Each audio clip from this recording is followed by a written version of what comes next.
இந்த நீதிமானை ஆண்டவர் என்ன பண்ணுறாரு? கண்ணோக்கி கொண்டே இருக்கிறார். அவன் எப்படி வாழ்கிறான், அவன் எப்படி நடக்கிறான், அவன் எப்படி உடுக்கிறான், அவன் எப்படி பேசுகிறான், அவன் எப்படி ஜனங்களுக்காக பிரயாசப்படுகிறான் என்று சொல்லி நீதிமானை ஆண்டவர் என்ன செய்கிறார்? பார்த்து கொண்டே இருக்கிறார். அப்படி என்று சொன்னால் வேதத்தின்படி யார் நீதிமான் என்று சொன்னால், என் கட்டளையின்படி, கர்த்தருடைய கட்டளையின்படி, கர்த்தருடைய நியாயங்களின்படி கை கொண்டு உண்மையோ இருப்பானாகில் அவனே நீதிமான், அவன் பிழைக்கவே பிழைப்பான் என்று கர்த்தராகிய ஆண்டவர் சொல்லுகிறார். அல்லேலூயா. இன்றைக்கு உங்களையும் என்னையும் பார்த்து ஆண்டவர் சொல்லுகிறார், நீங்கள் நீதிமான்கள் என்று சொன்னால் கர்த்தருடைய நியாயங்களை செய்ய வேண்டும், கர்த்தருடைய வேத வசனத்தின்படி நடக்க வேண்டும். ஓய்வு நாளிலே வேத வசனத்தின்படி என்ன பண்ணணும்?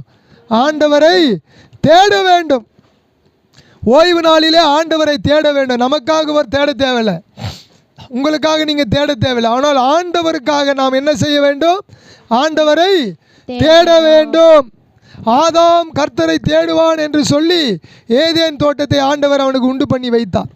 ஆனால் அவன் யாரை தேடினான் என்று சொன்னால், தன் மனைவியை தேடி உண்மையான கர்த்தருடைய பிரசன்னத்தை அவன் விட்டுவிட்டான். குளிர்ச்சியான நேரத்தில் ஆண்டவர் வருவார், அப்பொழுது இந்த ஆதாம் தேடுவான் என்று சொல்லி பிசாசு கர்த்தரை தேடுவதை விட்ட பொழுது ஆண்டவர் ஆதாமாகிய மனுஷனை உண்டாக்கி தேட வைத்தார். அவன் நீதிமானாக இருந்தான். ஆனால் அந்த நீதிமான் கர்த்தருடைய கட்டளையின்படி அவன் என்ன பண்ணலை? தேடலை, நடக்கலை. அப்போ நீங்களும் நானும் நீதிமான்கள் என்று சொன்னால், என் கட்டளையின்படி, இந்த வசனத்தின்படி, இந்த பைபிளின்படி, என் நியாயங்களின்படி, இந்த வேதத்தின்படி நீங்களும் நானும் நடக்க வேண்டும் என்று சொல்லி ஆண்டவர் விரும்புகிறார்.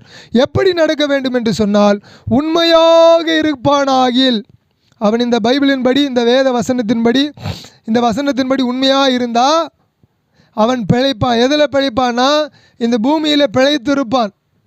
இந்த பூமியில் பிழைத்திருப்பான். நரகத்துக்கு போகாமல் பிழைத்திருந்து சொர்க்கத்துக்கு போவான். ஆகவே அவனே நீதிமான். அப்போ நீதிமானுக்கு மிக முக்கியமானது என்ன தேவைன்னு சொன்னால், உண்மை.